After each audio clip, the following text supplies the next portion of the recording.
Bom, gente, boa noite. Um grande privilégio estar aqui com os irmãos, com as irmãs, e compartilhar da palavra do Senhor, ter a possibilidade de dividir com vocês coisas que o Senhor tem nos falado pela sua palavra.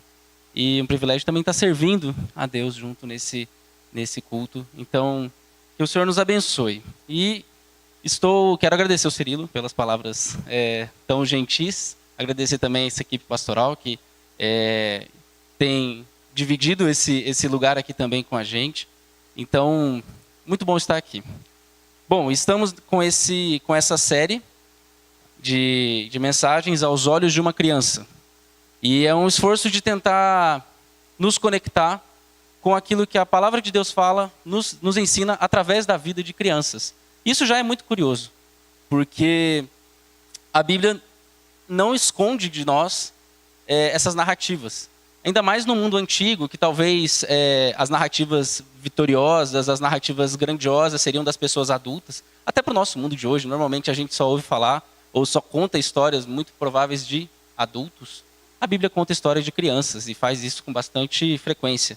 E, inclusive, o próprio reino de Deus é colocado para aqueles que se fazem como crianças. E esse é o texto que a gente tem como, inclusive, tema dessa série de mensagens. E então eu acho isso muito curioso, importante e com certeza tem algo a nos dizer. E por isso que a gente vai refletir um pouco mais sobre isso. Só para recapitular vocês, isso vai nos ajudar na nossa reflexão de hoje.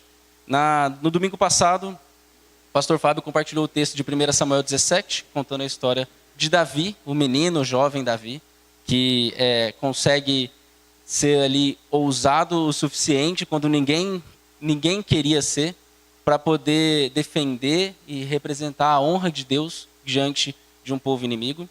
Nós também tivemos com o Cirilo, quando ele falou do próprio Jesus, criança que se levanta diante do templo, que crescia em sabedoria, estatura e graça, e que mostra como a voz da criança é uma voz importante. E hoje, mais cedo, o Emiliano falou sobre aquela menina sem nome, escrava de Naamã, sendo usada poderosamente ali para poder trazer a graça de Deus para um povo estrangeiro, um povo que não iria conhecer a Deus. Bom, dadas essas três lembranças, a gente tem a nossa história, que é a história de Samuel. E a gente vai ler o texto de 1 Samuel 3, se vocês puderem ligar e abrir as suas Bíblias. A gente vai ler do versículo 1 até o versículo 21. Enquanto vocês vão acessando aí o texto de 1 Samuel, quero aproveitar só um pouco da introdução que o próprio Emiliano trouxe hoje mais cedo. O Emiliano compartilhou ali, e fica aqui a dica, tá? Quem não veio de manhã, entra depois lá no canal da PIB, acessa a mensagem do Emiliano, está ótima. E ele explica com mais detalhes, inclusive, esse contexto. Mas aqui a gente tem a história de um reinado. E nós vamos ler o comecinho dessa história. O começo de quando essa história ainda está se desenhando para a gente. E quando o que a gente está vendo aqui é como que um rei surge. Qual que é a possibilidade de existir um rei dentro de um povo? 1 Samuel e os primeiros capítulos de Samuel vão explicar um pouco isso para a gente. E o nosso texto está aí. 1 Samuel 3, de 1 a 21. Acompanha comigo a leitura. O menino Samuel ministrava perante o Senhor sob a direção de Eli. E naqueles dias, raramente o Senhor falava. As visões não eram frequentes. Certa noite, Eli, cujos olhos estavam ficando tão fracos que já não conseguia mais enxergar, estava deitado em seu lugar de costume. A lâmpada de Deus ainda não havia se apagado, e Samuel estava deitado no santuário do Senhor, onde se encontrava a arca de Deus. Então, o Senhor chamou Samuel. Samuel respondeu: estou aqui. E correu até Eli e disse: estou aqui, o Senhor me chamou? Eli, porém, disse: não chamei, volte, deite-se. Então ele foi e se deitou. De novo o Senhor chamou: Samuel! E Samuel se levantou e foi até Eli e disse: estou aqui. O Senhor me chamou? Disse Eli: meu filho, não chamei, volte e deite-se. Ora, Samuel ainda não conhecia o Senhor. A palavra do Senhor ainda não lhe havia sido revelada. O Senhor chamou Samuel pela terceira vez. Ele se levantou, foi até Eli e disse: estou aqui. o Senhor me chamou? Parêntese. Mesma coisa, né? Eli percebeu que o Senhor estava chamando o menino. Ele disse: vá e deite-se. E se ele chamá-lo, diga: fala, Senhor, pois o teu servo está ouvindo. Então Samuel foi deitar-se. O Senhor voltou a chamá-lo como nas outras vezes. Samuel, Samuel.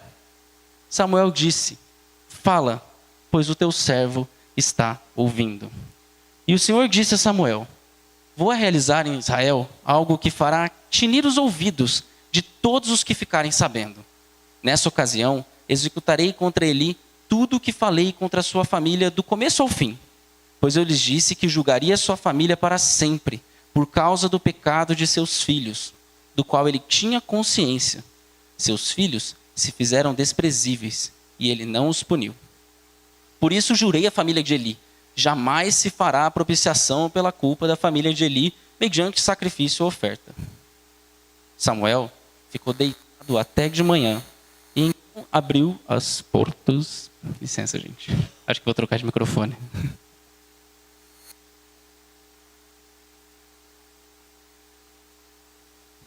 Melhor. Vou voltar um pouquinho, só para a gente não perder o ritmo. Samuel ficou deitado até de manhã, versículo 15. E então abriu as portas da casa do Senhor. Ele teve medo de contar a visão a Eli. Mas este o chamou e disse: Samuel, meu filho. Estou aqui, respondeu Samuel.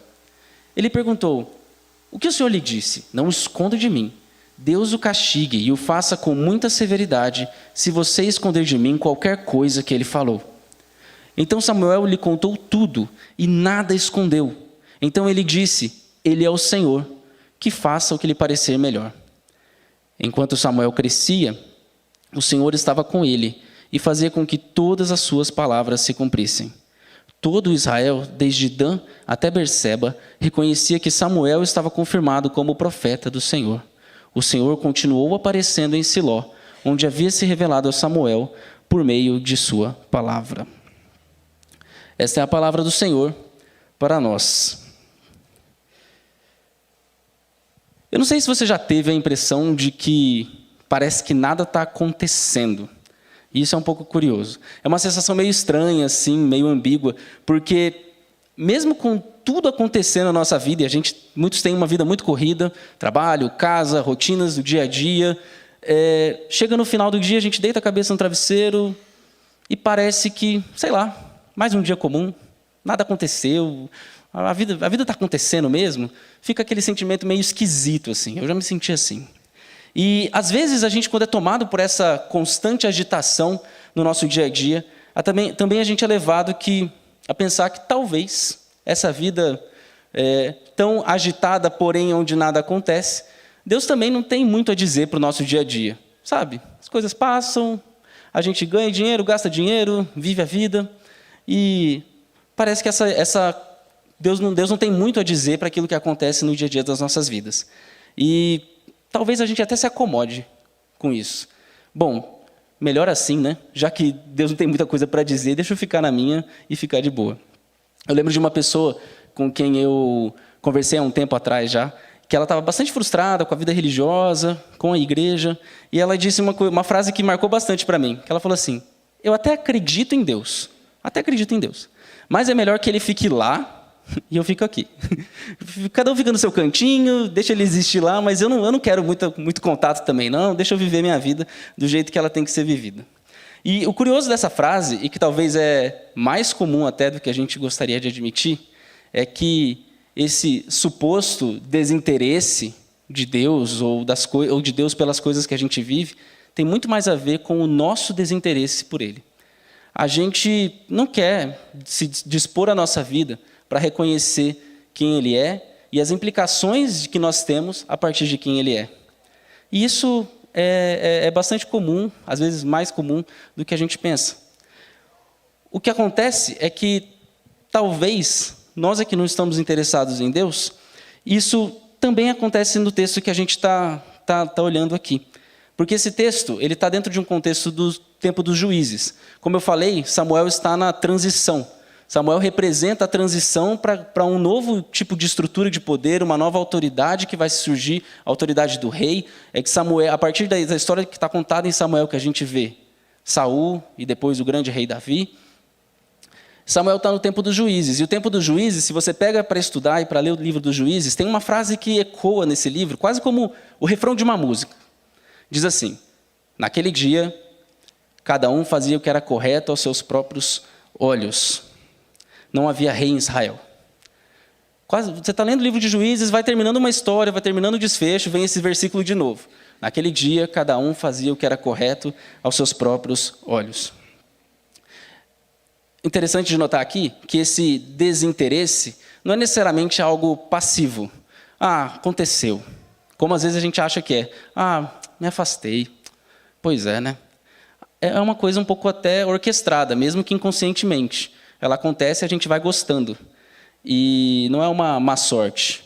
De fato, cada um vai fazendo o que é correto aos seus próprios olhos.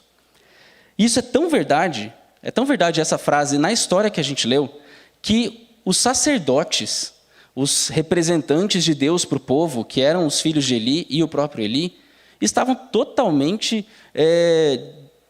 longe de Deus. E isso fica muito claro, se você pega a história de 1 Samuel nos primeiros capítulos, você vai ver isso.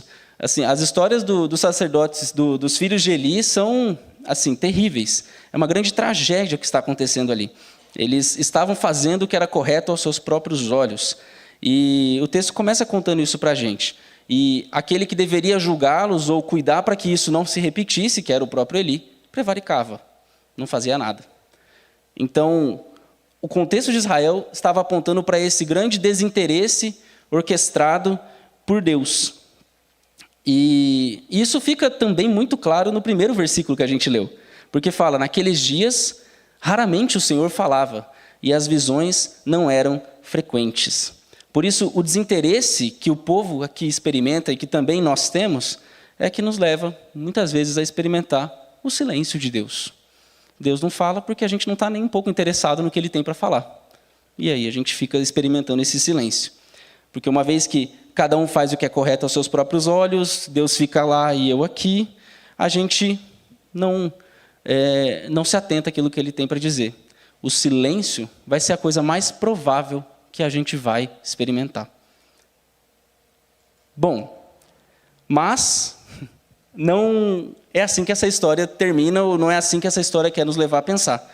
Porque mesmo diante desse silêncio, ou mesmo diante da probabilidade desse silêncio, da raridade da voz de Deus, surge uma criança, Samuel. Eli, que estava ali tentando lidar com essa frustração por causa dos seus filhos. Eli, que o texto também conta que ele não estava mais enxergando. E perceba, ele não necessariamente só está ficando cego, provavelmente de velhice ou por alguma situação. Ele não estava vendo o que estava acontecendo. A visão dele estava totalmente turva para aquilo que estava evidente diante dele. Esse Eli que via, mas não via de verdade, não conseguia olhar a crueldade dos seus filhos, e assim como o próprio povo que estava cego, porque não tinha ninguém que os instruísse, diante dessa situação surge esse menino, porque Deus ainda está ali. E Deus ainda está ali antes de Samuel aparecer. O texto tem uma nota que o texto coloca para nos mostrar isso. Ele fala, a lâmpada de Deus ainda não havia se apagado. A arca do Senhor ainda estava ali. E só um spoiler, se você continuar a história de Samuel, você vai ver que a arca depois é levada para longe. E isso dá um grande problema. Então, a arca de Deus ainda estava ali. O que quer dizer? Deus ainda está lá. E Ele ainda fala. E Ele vai falar através da boca dessa criança. É interessante pensar que diante do silêncio, da probabilidade do silêncio, Deus fala através das coisas mais improváveis.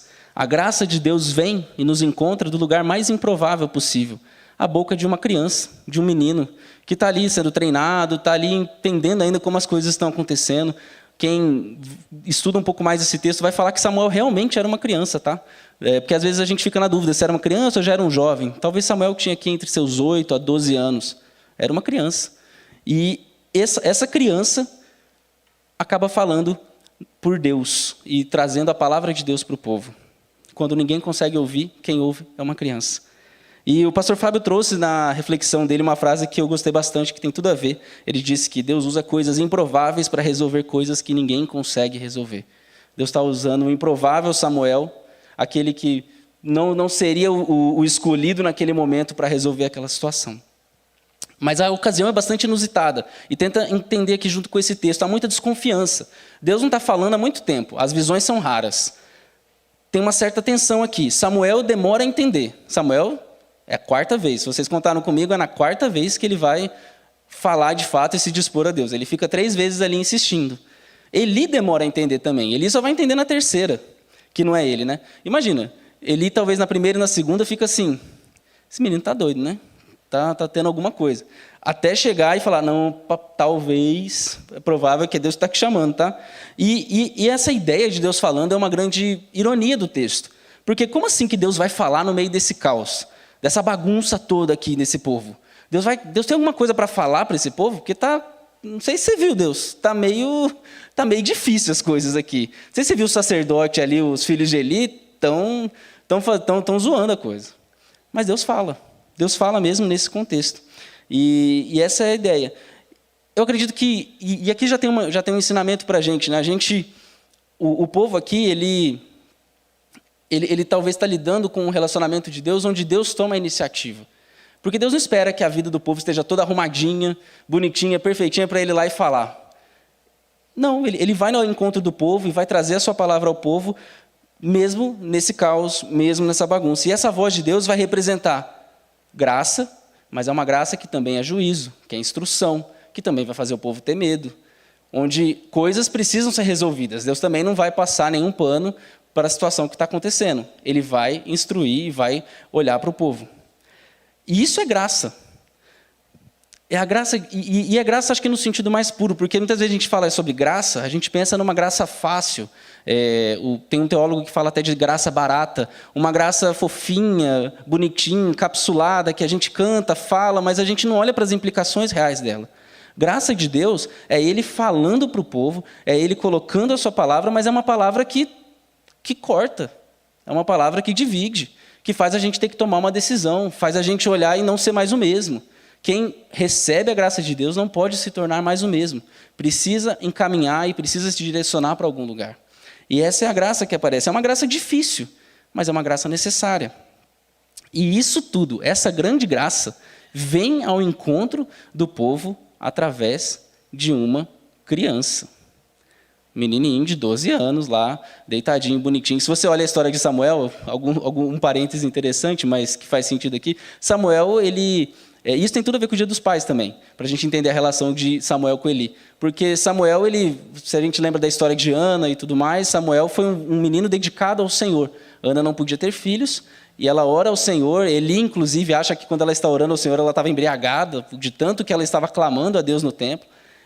Mas Samuel nasce de maneira miraculosa ali. E Ana então leva esse menino muito moço ainda para o templo. E Ana e Eucana, o pai, eles vão ano a ano, ou com muita pouca frequência. Quem cria esse menino é o próprio Eli, dentro do templo. Ana levava ali a túnica, né, levava a roupa para Samuel. Eucana ia lá uma vez por ano, dava uma olhada, tá tudo bem, menino, tá forte, hein? Gordinho, beleza, vamos embora. Mas Eli é quem cuidava, quem tratava de Samuel. Essa criança, que estava ali sendo nutrida nos seus primeiros passos, aprendendo como é a vida, é usada como meio de graça, ou seja, um lugar onde a graça de Deus vai ser falada, a palavra de Deus vai ser instruída para o povo. E isso só é possível através de uma ação de Deus colocando a sua palavra através de crianças. E é esse Deus que, como a gente viu na história de Davi, pega um rapaz desprezado, ignorado, que estava ali de lado ainda para salvar seu povo, redimir esse povo, defender quem era Deus diante dos outros povos. É esse Deus que em Jesus se faz criança, para nos encontrar no mundo, para falar conosco. Este Deus que na história de Naamã usa uma criança muito improvável, que nem é mencionada, nem tem nome, para também falar. Tudo isso através de uma criança. Deus usando uma criança. É Ele que usa e que fala através de Samuel. O nome Samuel pode ser traduzido como aquele que ouve. Samuel, aquele que ouve, esse menino agora não é mais o mesmo. Ele ouviu a Deus. Ele ouviu o que Deus tinha para falar. E ele recebe o dilema do profeta. Sabe qual é o dilema do profeta? É falar aquilo que ninguém quer ouvir. É se colocar no lugar para falar aquilo que vai bagunçar o ouvido de quem está ouvindo.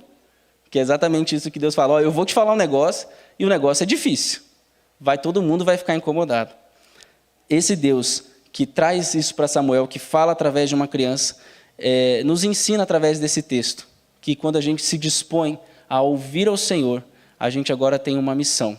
Quem ouve atentamente aquilo que Deus tem para falar, recebe uma missão corajosa agora de continuar a falar essas coisas de Deus. Esse é Samuel, e esse é Deus usando a vida de Samuel. Bom, o que Samuel nos ensina é que nós precisamos ser disponíveis para ouvir e corajosos para falar. E como que a gente pode pensar e entender essa disposição para ouvir que Samuel nos traz? Eu acho que isso é um pouco difícil, e talvez ser disponível para ouvir é muito mais difícil do que a gente pensa. Porque uma coisa é a gente aqui ter a capacidade de ouvir. E sabemos que não são todos que têm a capacidade de ouvir, mas pensem que ouvir é a capacidade de conseguir entender alguma coisa. A gente pode ter essa capacidade, mas não necessariamente quer dizer que a gente ouve. Ainda mais em tempos esquisitos, onde a gente tem muitas vozes e a gente tem muita gente falando. Você abre as redes sociais, você tem ali um monte de perfis e de pessoas falando um monte de coisa. E eu não sei se você já experimentou numa roda de amigos, você está sentado ali, está todo mundo falando, tem umas 3, 4 conversas paralelas acontecendo e você não sabe nem quem ouvir. E às vezes você nem quer ouvir ninguém. Você só quer ficar na sua. É muito difícil ouvir alguém. Parece uma coisa tão óbvia, mas é tão difícil. Não sei se você já teve uma conversa e você estava preocupado com outra coisa, a pessoa que chama para conversar uma coisa difícil, abriu o coração, e você fica assim, tem que resolver aquilo, peraí, calma, deixa eu resolver. A gente tem uma dificuldade em ouvir. Não é tão simples assim a gente ser disponível para ouvir. E eu acho que isso vem muito da nossa ansiedade de querer viver a vida do nosso jeito, e não aprender como é o jeito dos outros. Então vem muito da gente querer seguir de certa forma a vida com os nossos próprios olhos, como o problema que o povo de Deus também enfrentava. Mas se é difícil ouvir o outro, também é muito difícil ouvir a Deus. E no começo eu falei desse sentimento de Deus lá e eu aqui, né? E eu acho que isso é muito doido quando a gente orquestra, delibera essa coisa de não querer ouvir a Deus. E quando a gente vai tentar ouvir a Deus, a gente faz isso de uma maneira bastante condescendente. Não sei se acontece com vocês, mas comigo acontece. A gente diz que quer ouvir. A gente pega aqui a nossa Bíblia, fala, Deus, eu vou te ouvir. Mas a gente vai para ouvir a Deus já do nosso jeito, com as nossas próprias regras, com as nossas próprias expectativas, muito de cima para baixo, e olha que a gente está falando com Deus. A gente chega lá e fala assim, Deus, confirma para mim o que está no meu coração. Fale aquilo que eu quero ouvir, Deus, porque eu preciso muito ouvir isso. A gente já chega com as palavras prontas, com as expectativas configuradas ali para Deus, como se Deus tivesse que atender aquilo que a gente mesmo quer ouvir. E a gente faz muito isso. E a gente trata Deus assim como a gente conversa com outras pessoas. A gente já julga e já determina o que aquela pessoa precisa falar antes mesmo dela falar. No fim, a gente não é tão disponível assim quanto a gente pensa. A gente acaba sendo presunçoso, acaba andando com os nossos próprios olhos e não conseguimos ouvir e ver a vida com outros olhos, principalmente com os olhos de Deus. E o que Samuel nos ensina, então, nesse texto, é sobre uma disposição. Disposição. Se você puder guardar essa palavra e seguir com ela, acho que já é uma coisa muito importante para nós. Disposição. 2 palavras. Samuel fala, estou aqui. Em outras traduções, eis-me aqui. Tem até músicas que falam assim. Samuel diz, estou aqui. Isso é poderoso. É afirmar, antes de tudo, e antes da gente até querer falar, que a gente vai ouvir. Antes de eu chegar para uma pessoa e querer falar, você quer saber, cara, mas a pessoa fala e você fala, não, mas a minha vida é muito mais difícil. Não, eu quero te ouvir. Eu quero ouvir o que você tem para dizer. Eu quero, Deus, ouvir o que você tem para dizer, não aquilo que eu quero ouvir. É ter uma disposição ativa, humilde, sincera, de servir ao outro com a nossa capacidade de escutar. E é ouvir de maneira interessada. Assim como o próprio Samuel diz, fala, Senhor, porque o teu servo ouve. O que Samuel nos ensina aqui é que ouvir é servir. E a gente precisa ouvir e estar disposto a ouvir todos os dias. Mas Samuel também nos ensina a sermos corajosos para falar.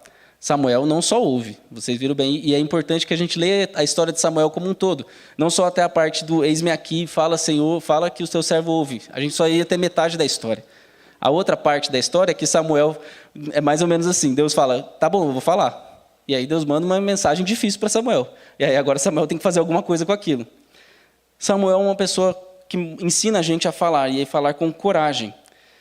Porque toda vez que a gente se dispõe a ouvir, seja o outro e seja a Deus, a gente não pode agora ficar e lidar com aquilo da mesma forma quando a gente estava antes de ouvir. A gente precisa fazer alguma coisa. Muitas vezes dar um abraço, muitas vezes cuidar quando é com o outro, mas também quando a Deus tem implicações. As coisas que nós lemos, as coisas que nós ouvimos, precisam ter implicações. Pense aqui nos apóstolos, no começo da história da igreja, ali em Atos, quando eles falam. Nós não podemos deixar de falar das coisas que nós temos visto e ouvido. Ou seja, não dá. A vida muda a partir de agora. A partir de uma escuta ativa, a vida muda. E a vida que Samuel agora tem pela frente, o lugar que ele vai ocupar, ele vai ser agora o sacerdote, ele vai ser agora o profeta de Deus, vai ser marcada pela coragem de falar. É preciso ter muita coragem para falar aquilo que ninguém quer ouvir. E é o que Samuel representa aqui. Mas Samuel teve medo. E aí quando eu falo de coragem, o texto fala claramente. A gente nem precisa supor isso. O texto fala, Samuel teve medo. Isso era muito normal, inclusive para uma criança, né? Ter medo de falar. Recebe uma bomba dessa, o que eu faço? Samuel tem medo. Mas não necessariamente era porque ele era criança. Era porque a visão era pesada. Era dura, era difícil.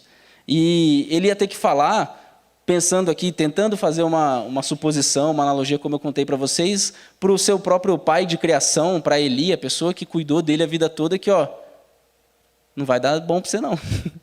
Sua família, realmente, aquilo que o outro profeta falou lá atrás, vai acontecer. Então, Samuel tem uma mensagem dura e ele sabe disso, ele tem noção disso. E quando a gente está falando de coragem, então, a gente não está falando de uma visão imbatível, meio triunfante de coragem, que às vezes a gente é levado a crer ou pensar em histórias, em filmes, daquela pessoa muito imbatível, que sai vencendo todas as coisas, etc. Não é isso. Acho que coragem tem muito mais a ver com uma ação consistente, que mostra suas vulnerabilidades, talvez a coragem aqui para mostrar que você não é tão bom e que você precisa de ajuda, de cuidado. Essa coragem que se faz aqui. Samuel, ele mostra, através do seu medo, ele mostra a sua coragem de falar, de representar e de dizer ali a voz de Deus. E até usando aqui uma ilustração de criança, para a gente ter um pouco de tema também aqui com a série, né? A criança que tem, acho que todo mundo que foi criança teve os seus momentos de não querer dormir sozinho no quarto. Quem é pai e já passou, seus filhos já passaram dessa idade, sabe quanto talvez é difícil. A criança está ali, você fala, não tem nada, acende as luzes, mostra tudo. E a criança fala, mas eu tenho medo. E muitas vezes se diz que a criança que quando consegue vencer essa fase, ela é corajosa. Mas a coragem da criança não é necessariamente o fato dela dizer que os monstros não existem, ou não existem perigos nesse quarto. Não é isso. A coragem, na verdade, é a criança vencer seu medo falando sobre ele, sendo instruída sobre aquilo. A coragem não é necessariamente ser implacável. Corajoso não é dizer que não existem os monstros no armário, mas sim chorar, pedir ajuda e enfrentar esse monstro. É um pouco isso que acontece ali nessa pequena história aqui de Samuel. Ele fala, eu tenho medo. E aí ele fala, cara, mas eu preciso que você fale. Não oculte de mim nada. E o texto não conta Samuel falando. O texto só fala, e Samuel disse tudo. Pula para a próxima. O texto não mostra o que Samuel precisava falar, já estava dito já. Samuel enfrentou esse seu medo. Ele contou o que tinha que ser contado para Eli, e ele teve essa coragem para falar aquilo que era necessário para o seu tempo. E tentando, inclusive, olhar para uma situação bem atual e bastante triste. A gente tem essa história de crianças corajosas presente no nosso dia a dia. E criança corajosa é uma coisa, porque às vezes a gente, quando é adulto, e eu já percebi isso esses dias, assim, quão medroso eu sou para muita coisa. Antes eu brincava na rua, ficava lá até tarde, voltava descalço, não tinha medo de nada. E hoje, às vezes, depois que eu fui assaltado, eu tenho medo de levar meu celular para andar 2 quadras perto de casa. É engraçado isso, né? Mas a gente tem visto histórias de crianças, mesmo hoje, corajosas. E uma história que cortou meu coração foi a de recentemente ver crianças que estavam se colocando, se manifestando contra a violência que estava sendo implementada sobre elas. Crianças no Rio de Janeiro que estavam sendo alvo, literalmente, e têm sido alvo há muito tempo, se colocando na frente, inclusive na frente de batalha, para defender e para pelo menos clamar pelo direito delas de viver. Isso é muita coragem. É muita coragem. Crianças nos ensinam também a ser corajosos, a sermos corajosos. E isso não é fácil, mas é necessário. Era a história de Samuel. Não era fácil, mas era necessário. Por isso que o que a gente aprende com Samuel, e com Samuel criança e com outras crianças, é que a gente precisa de coragem para falar. E essa fala que nós vamos trazer é uma fala que vai juntar, vai reunir, vai representar a graça de Deus na vida das pessoas. É essa graça que vai poder determinar a vida ou morte, que vai poder mudar a história de alguém. Se Samuel é disposto para ouvir, ele é corajoso para falar. E o que a gente aprende também com Samuel é que quem se dispõe a ouvir a Deus recebe essa missão de falar e trazer graça de Deus no meio do caos. Concluindo essa nossa exposição, a gente entende que quando as coisas parecem que não estão acontecendo e quando parece que Deus não está muito interessado na nossa vida, na verdade é a gente que não está muito interessado nele, que nós preferimos deixar Deus lá e a gente aqui. Mas, mesmo assim, Deus se faz presente. E Ele usa dos meios mais improváveis. Talvez aqui a gente precisa aprender a olhar quais são os meios improváveis que Deus está usando no nosso dia. Ele está usando, tá? Tem muito lugar que Deus está falando, é a gente que não está querendo ouvir. E Ele usa esses meios para nos exortar, e aqui Ele usou uma criança para falar, para nos exortar contra o nosso desinteresse e nos lembrar da nossa missão, a missão que a gente tem com Ele. E na história de Samuel a gente aprende que nós precisamos ter um ouvido disponível, uma escuta disponível e uma coragem para falar e para expressar a graça de Deus a quem está ao nosso redor. Vamos orar? Senhor Deus, o Senhor é Deus de todos nós, é Senhor das nossas próprias capacidades de ouvi-lo, Senhor dos nossos ouvidos, da nossa boca, é Senhor do nosso discernimento. Por isso a gente pede que o Senhor nos ensine a ouvir. Nos dê disposição, assim como Samuel, que disse, eis-me aqui. E a gente pede a sua graça, mesmo que seja difícil, para a gente estar atento às dores e às situações ao nosso redor. Nos ajude a sermos disponíveis às pessoas que estão ao nosso lado, nos ajude também a sermos disponíveis e a entendermos aquilo que o Senhor tem para nos dizer.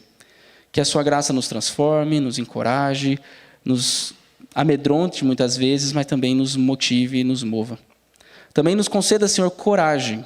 Coragem que não é fácil, mas que é necessária. Coragem que muitas vezes é vulnerável, coragem que muitas vezes não é simples de assumir, mas que nos faz dependermos somente de Ti. Por isso, nos ajude. Nos ajude a nos levantarmos pelo que é certo, mesmo quando ninguém ao nosso redor está desse lado. Nos ajude, Senhor. E nós pedimos isso em nome de Jesus, Teu Filho, nosso Senhor, o menino que se levantou, Deus que se fez menino por nós. Em nome dele que nós oramos. Amém.